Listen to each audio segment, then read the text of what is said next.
Imagine being 13 years old, knowing that every sound you make could cost your family their lives. Imagine living behind a hidden wall for more than 2 years, never breathing fresh air without fear, never laughing too loudly, never stepping outside to feel the sun on your face. Now imagine writing your deepest hopes, fears, and dreams into a small red and white checkered diary, believing that no one beyond those secret walls would ever read your words. But history had other plans. While millions of lives were swallowed by the horrors of World War II, one fragile notebook somehow escaped destruction. It crossed battlefields, survived the fall of Nazi Germany, and transformed into one of the most powerful books ever written. This is the extraordinary story of how Anne Frank's diary survived the war, and how the voice of one ordinary girl became the conscience of humanity. On June 12, 1942, a young Jewish girl named Anne Frank celebrated her 13th birthday in Amsterdam. Like countless teenagers, she was excited about receiving gifts from her family and friends. Among those presents was something that seemed simple at first glance, a small diary covered in red and white checkered cloth. And instantly fell in love with it. She decided that instead of writing ordinary notes, she would treat the diary as a trusted friend. She even gave it a name, Kitty. At first, Anne's diary contained the ordinary thoughts of a young teenager. She wrote about school, classmates, teachers, arguments with her mother, and her dreams for the future.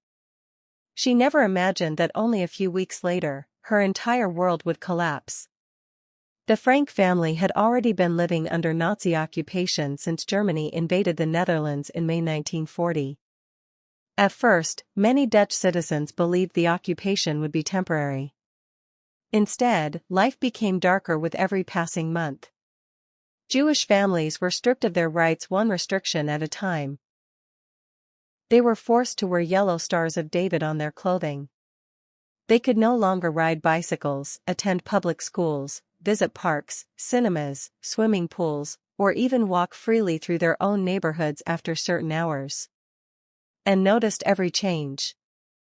Although she tried to remain optimistic, she could see fear growing in the faces of adults around her. Her father, Otto Frank, had already begun making secret plans long before and understood what was happening. Otto Frank was a thoughtful businessman who had escaped Germany years earlier, hoping to build a peaceful life in Amsterdam. He believed the Netherlands would remain safe from Hitler's expanding empire. Tragically, he was wrong. As anti-Jewish laws became increasingly severe, Otto realized that survival might depend on disappearing completely. He secretly prepared a hiding place inside the building where his business operated at Prinsengracht 263. Behind a movable bookcase lay a concealed entrance leading to several small rooms that would later become known around the world as the Secret Annex. The preparations were done quietly. Trusted employees carried furniture, blankets, canned food, books, and clothing upstairs little by little so neighbors would not become suspicious. Every detail mattered. A single mistake could mean death. Then came the moment that changed everything. On July 5, 1942, Anne's older sister, Margot, received a notice ordering her to report for what the Nazis called a labor camp. Everyone understood what that really meant. Jewish families who obeyed such orders often disappeared forever. Otto Frank made an immediate decision. The family would go into hiding the very next morning. Before sunrise on July 6, and put on several layers of clothing because carrying suitcases would attract attention. She wore dresses, sweaters, stockings, underwear, and a heavy coat despite the warm summer weather. As she walked through Amsterdam's quiet streets, she looked just like an ordinary girl going somewhere with her family. Inside, however, she knew she was leaving her home forever. When they reached the office building, they climbed the stairs and disappeared behind the hidden entrance. Life inside the secret annex was unlike anything Anne had ever imagined. During the day, complete silence became a matter of survival. Workers continued their jobs in the warehouse below, unaware that people were hiding only a few floors above them. The slightest sound, a dropped spoon, running water, footsteps, or a flushed toilet, could reveal their presence. Everyone learned to walk carefully, whisper instead of speaking normally, and remain perfectly still for hours. Their rooms were tiny. Privacy barely existed. Every meal had to be shared. Every disagreement felt larger because there was nowhere to escape. Yet Anne kept writing. Her diary became her closest companion. She poured every emotion onto its pages. She described the boredom, loneliness, fear, and frustration of living in confinement. She honestly admitted when she argued with her mother, admired her father, or became irritated with the other people hiding alongside them. Soon, 4 more people joined the Frank family in the annex.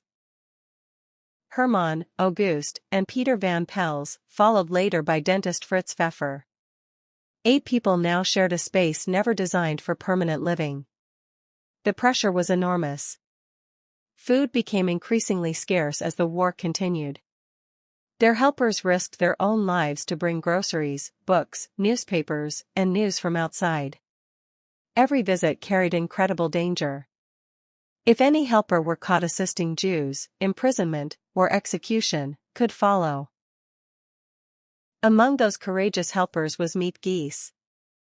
She appeared ordinary to anyone watching, yet every day she performed acts of extraordinary bravery. She bought food using ration coupons, delivered supplies, carried letters, and encouraged the frightened families hiding upstairs. She never considered herself a hero. She simply believed helping innocent people was the right thing to do. Meanwhile, Anne continued growing older inside rooms whose windows remained covered. She developed a love for literature and dreamed of becoming a writer after the war. Her thoughts matured rapidly. The diary slowly transformed from a teenage journal into something much deeper, a thoughtful reflection on humanity, hope, fear, and the struggle to remain kind in an increasingly cruel world. One day, Anne heard a radio broadcast from the Dutch government in exile. The speaker encouraged citizens to preserve letters, diaries, and personal accounts documenting life under Nazi occupation because they might become valuable historical records after the war. Those words changed Anne forever. For the first time, she imagined that her diary could become a real book.